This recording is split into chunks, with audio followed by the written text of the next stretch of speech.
সূরাতুত তাওয়াবুনের ১৬ নম্বর আয়াতে মহান আল্লাহ বলেন, ফাত্তাকুল্লাহা মাসতাতা'তুম, তোমরা আল্লাহকে যথাসাধ্য ভয় করো। অত্র নীতিমালাটি আমরা আমাদের ব্যক্তি জীবন থেকে শুরু করে পারিবারিক জীবন, সামাজিক জীবন, অর্থনৈতিক জীবন, এমনকি আমল ইবাদতের ক্ষেত্রেও প্রয়োগ করতে পারি। যেমনটি রাসূল সাল্লাল্লাহু আলাইহি ওয়াসাল্লাম আরও বলছেন, ইযা আমারতুকুম বিশাইইন ফা'তু মিনহু মাসতাতা'তুম, যখন তোমাদেরকে কোনো বিষয়ে আদেশ করা হয় তখন তোমরা তা যথাসাধ্য পালন করার চেষ্টা করো। একদা রাসূল সাল্লাল্লাহু আলাইহি সাল্লাম খুতবায় বলছিলেন, আল্লাহ তাআলা তোমাদের উপর হজকে ফরজ করেছেন।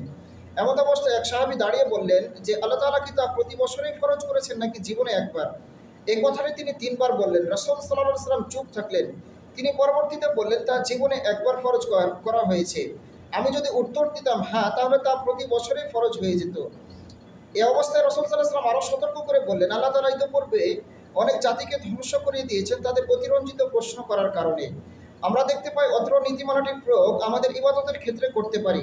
যেমন কোনো ব্যক্তি দাঁড়িয়ে সালাত আদায় করতে পারছেন না, তিনি বসে আদায় করবেন, না পারলে তিনি শুয়ে আদায় করবেন। কোনো ব্যক্তি ওযুর জন্য পানি পাচ্ছেন না, তিনি তায়াম্মুম করবেন।